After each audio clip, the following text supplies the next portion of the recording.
Akala niya sanay na siya sa mga nagpaparamdam sa bahay nila. Kaso, that night hindi lang siya yung nakaramdam.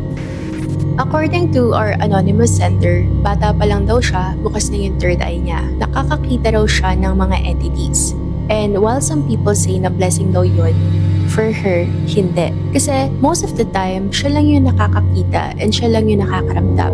And a few months after they move into their new house, may napansin na raw siyang item na entity sa may bandang kusina. Noong una, hindi niya nalang pinansin. Hindi naman daw siya sinasaktan. Hindi rin naman siya ginugulo. So, hinayaan niya na lang. Until one day, umalis yung family niya. E naiwan siya sa bahay. Later that day, dumating yung dalawang tita niya. Hindi na raw sinabi ng sender na may nararamdaman siya sa bahay.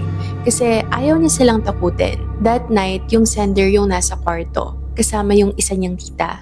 Yung other tita naman, nasa labas lang. Then, bigla lang itong pumasok sa kwarto.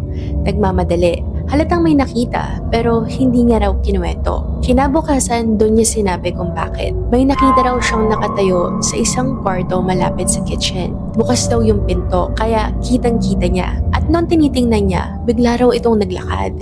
Hindi na lang pala siya yung nakakaramdam sa bahay.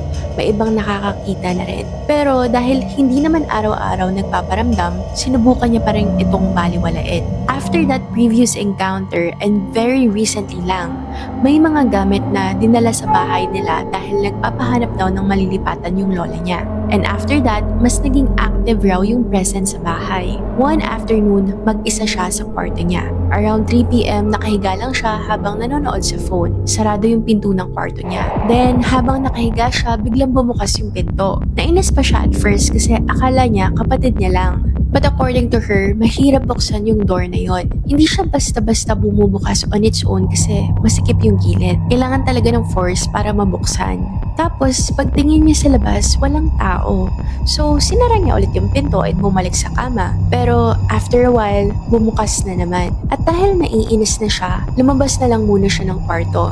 That night, around 11:57 p.m., nag-decide na siyang matulog. Pagkatapos niya ng evening prayers, humiga na siya. And noong malapit na siyang makatulog, biglang bumukas ulit yung pinto. Pero this time, mas malakas. So, bumangon siya agad para isara yung door. Pero bago niya isara, tiningnan niya muna yung sala. Nakita niya, tulog na lahat. Yung kapatid niya, yung lola niya, lahat sila tulog. Siya na lang yung gising. So, sinara niya agad yung pinto. Bumalik sa kama and nag-chat sa friend niya. Sabi niya, mag-usap muna sila kasi natatakot siya. Ayaw niya raw munang ikwento lahat. So, nagkwentuhan na lang sila about funny stories para ma-distract siya. Around 12 midnight, magka-call pa rin sila. Nagtatawanan lang habang nagkukwentuhan. Then, bigla na lang sinabi ng friend niya, wait lang. Huminto yung sender and asked, bakit? At first, sinabi ng friend niya may inaayos lang raw siya. Pero after asking again, sinabi yung totoong reason. May naririnig daw kasi siyang sumasabay sa boses ng sender. Hindi raw niya maintindihan kung ano yung sinasabi, mas nangingibabaw raw yung boses ng sender. But since naka-earphones yung friend niya, naririnig niya raw yung other voice a little bit. May ibang boses na sumasabay habang nagsasalita siya.